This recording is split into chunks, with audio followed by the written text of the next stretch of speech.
cuidado con sus hijos.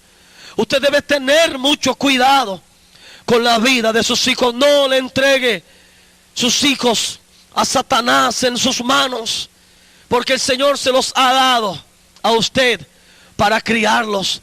La Biblia dice que herencia de Jehová son los hijos, son herencia. Y el Señor Jesús dice en el Evangelio de Marcos: dejad a los niños venir a mí, no se lo impidáis, porque de los tales es el reino de los cielos. Créame, el satanismo no es un invento que yo haya querido hacer. El satanismo es real. En Cartagena hay sectas como los Rablon, los LDS, los LMS, que son los lobos de Satanás, la milicia sur. Se encuentran en Los Ángeles del Infierno. Aún en Medellín hay aproximadamente 465 sectas satánicas, que hoy las encuentra usted en muchos barrios, en muchos departamentos de Antioquia, en Barranquilla.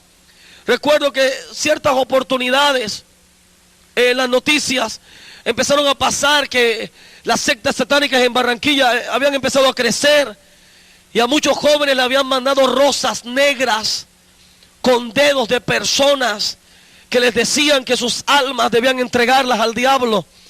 En Cartagena, recuerdo que la fiscalía, en una oportunidad que trabajé con la fiscalía, supimos de una niña en el barrio Nelson Mandela. La niña le habían sacado su corazón y los ojos, y en el vestidito le habían metido 100,000 pesos, y en una nota le decían a la mamá: gracias por los servicios prestados. También un niño que lo encontraron con todo el cuerpo lleno de estrellas de 5 puntas, sin su miembro genital, y el niño había sido sacrificado. Créame, Colombia es uno de los países donde más se practica el ocultismo. Aún los noticieros, el canal RCN y el canal Caracol, usted ve que tienen secciones donde patrocinan la brujería, donde sale un hombre llamado Salomón y donde sale una mujer llamada Abby, que empiezan a adivinar el futuro y a echar las cartas, que empiezan a utilizar ciertos implementos para atar a las personas a los espíritus y a los demonios de la brujería y del ocultismo. Hoy la brujería en Colombia, hoy es como ir a la escuela. Hoy hay centro de brujería, consultorio de brujería. ¿Y qué estamos haciendo por esto, iglesia? ¿Por qué estamos tolerando los brujos en nuestros pueblos? ¿Por qué estamos consintiendo de que en nuestros pueblos, en nuestros corregimientos, en nuestras ciudades hayan consultorios de brujos? La Biblia dice que estas prácticas son abominables, y dice que el brujo y la bruja no deben vivir. Yo siempre que voy a campañas donde me invitan, decreto 3 opciones para los brujos: 1, que se arrepientan; 2, que se vayan; o 3, que se mueran bajo juicio de Dios. Porque la brujería no proviene de Dios, aunque utilicen el nombre de Dios. Y usted ve que estos canales de televisión promocionan la brujería, el ocultismo, las artes mágicas. Promocionan todo esto que patrocina y que le hace publicidad al diablo. Escúcheme, yo recuerdo que una vez que se iban a hacer unos sacrificios, en aquel tiempo yo tenía ya 18 años, había alcanzado 3 poderes, iba para mi 4º poder. En el 4º poder iba a tener la facultad de transmutar mi cuerpo, convertirlo en algún animal. Y yo recuerdo que un 20 de mayo del año de 1990, mis 18 años, yo salía para aquel lugar. Tenía que estar allí a las 12 en punto de la noche. Había preparado mi cuerpo. Recuerdo que había durado 3 días consumiendo drogas y alcohol para poder resistir la presencia de aquellos demonios en aquel lugar. Recuerdo que antes de eso, en cierta oportunidad Satanás iba a aparecer por 5 segundos en la secta a la que yo pertenecía, que se llamaba los 12 apóstoles de Satanás. Recuerdo que ese día debimos esperarlo a él arrodillados, con la cabeza en el piso, porque él iba a llegar y se iban a efectuar algunos sacrificios. Todavía yo no tenía el privilegio de poderlo ver a él, pero aquel día mi inquietud era tan grande por saber quién era aquel que tanto hablaban en la secta, que tanto decía que daba poderes, fama y riquezas. Recuerdo que aquel día que yo estoy postrado en el piso, que se siente la presencia de aquello que entra, escúcheme, no es nada agradable. Es como si usted estuviera en un cuarto encerrado y el cuarto se llenara de humo y usted no pudiera respirar. Y usted trataba de respirar y no pudiera. Así era la presencia de demonios que había en aquel lugar. La presencia de demonios hacía el aire pesado.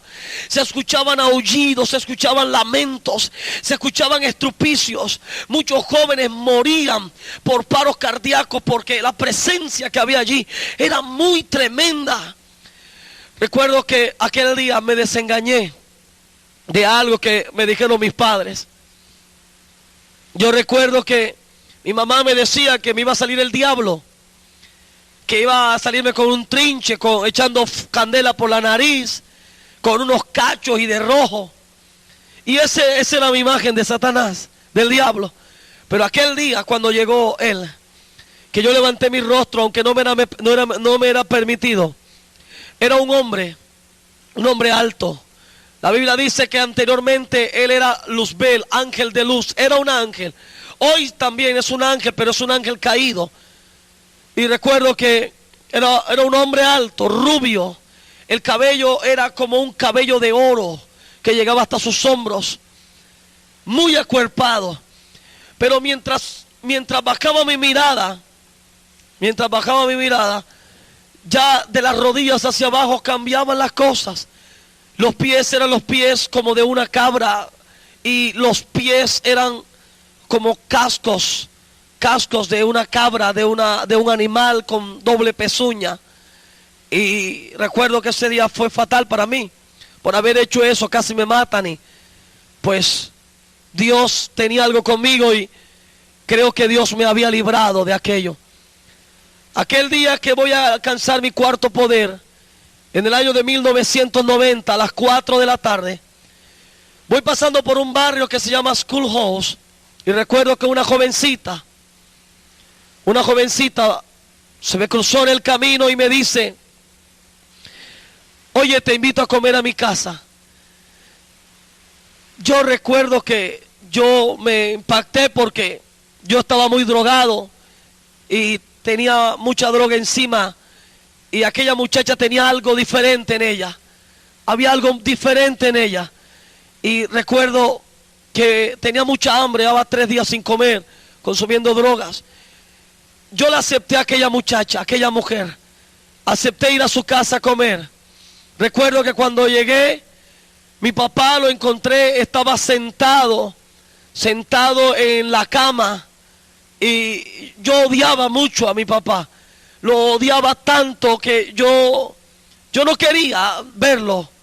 Recuerdo que aquel día, parado allí, una mujer que estaba en el fondo de aquella casa me gritó con tanta fuerza, me dice: Jesús te ama, Jesús te ama. Me lo repitió muchas veces. Yo recuerdo, hermano, que todo ese pacto que yo había hecho con Satanás y todo lo que había hecho con mi cuerpo, con mi vida, todo eso me vino a memoria. Desde mis 10 años nadie me había dicho que me amaba. Desde los 10 años no había escuchado que nadie me dijera te amo. Yo recuerdo que aquella muchacha,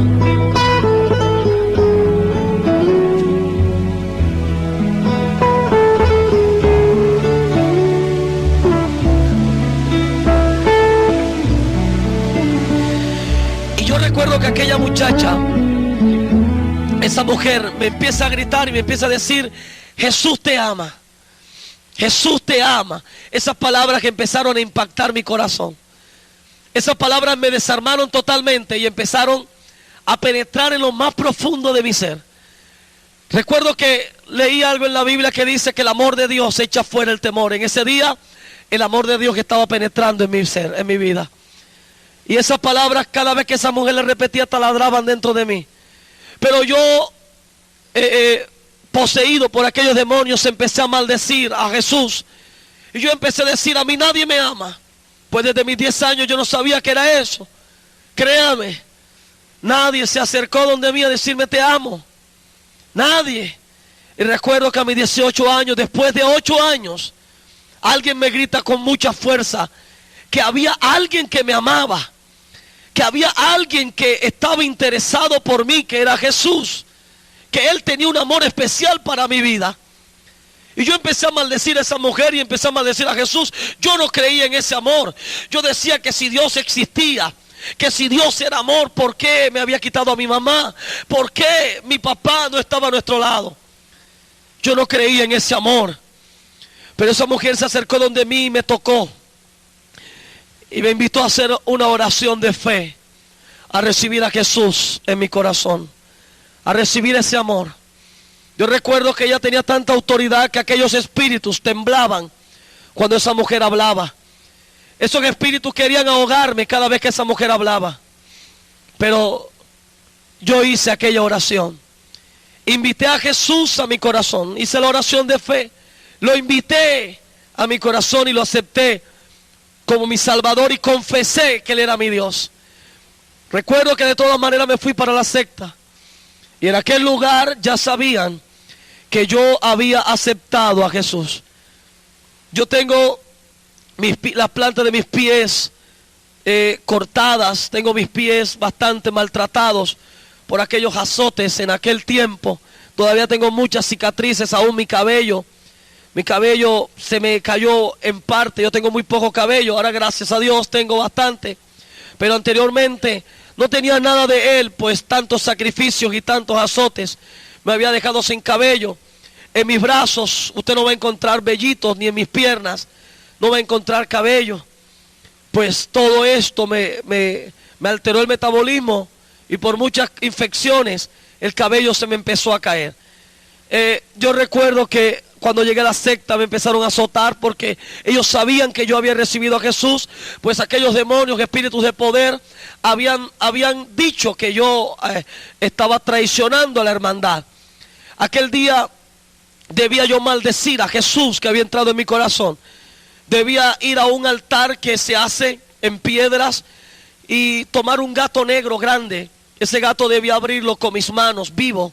Y al abrirlo debía beberme su sangre y comer todo su corazón para maldecir a Jesús que había entrado en mi corazón. Pues después que leo la Biblia me doy cuenta que dice el libro de Isaías capítulo 22 verso 22 que el Señor me ha dado la llave de la casa de David y me dijo: lo que tú abras nadie lo cierra y lo que tú cierras nadie lo abre. Escúcheme, el Señor había tocado mi corazón para yo recibirlo. Yo abrí mi corazón, Él entró y Él no iba a salir, porque Él había entrado en mi corazón y ningún pacto de maldición, nada podía sacar a Jesús de mi corazón. Hasta hoy Jesús está dentro de mi corazón. Cogí las llaves y las boté para nunca abrirle, porque Él me dio las llaves, mas yo las boté. Él está eternamente en mi corazón. Ahora recuerdo que me fui para mi casa y como había hecho muchos pactos en mi vida, aquellos demonios que empezaban a atormentarme todas las noches, hasta que un día decidí ir a la iglesia. Recuerdo que fui a la iglesia, pasé al altar, entre casi 300, 400 personas, pasé al altar, fui el único ese día que levanté mi mano en toda esa congregación, estaba muy atrás, y le dije al pastor: yo quiero recibir a Jesús. Ya lo había recibido, pero quería confirmar mi fe. Pasé adelante, el pastor oró por mí. Recuerdo que fui con 460 nodrizas en mis orejas. Llevaba un piercing en los pechos. Tenía uno en el ombligo. Utilizaba otro piercing en la nariz. Mi pantalón era un pantalón todo partido, deslanado, que decía Satanás por todas partes. Mi correa era una cadena con candados. Mis gafas eran 2 tenedores. Utilizaba tantas cosas para poder hacer fechorías, para poder servir a Satanás. Y así fui a la iglesia. El pastor se puso muy contento al ver de que un joven que no lo pudo cambiar, ni centro de rehabilitación, No lo pudo cambiar ni la religión católica. No lo pudo cambiar las imágenes, porque mis padres eran idólatras. No lo pudo cambiar nadie. Lo pudo hacer Jesucristo. Alabado sea su nombre.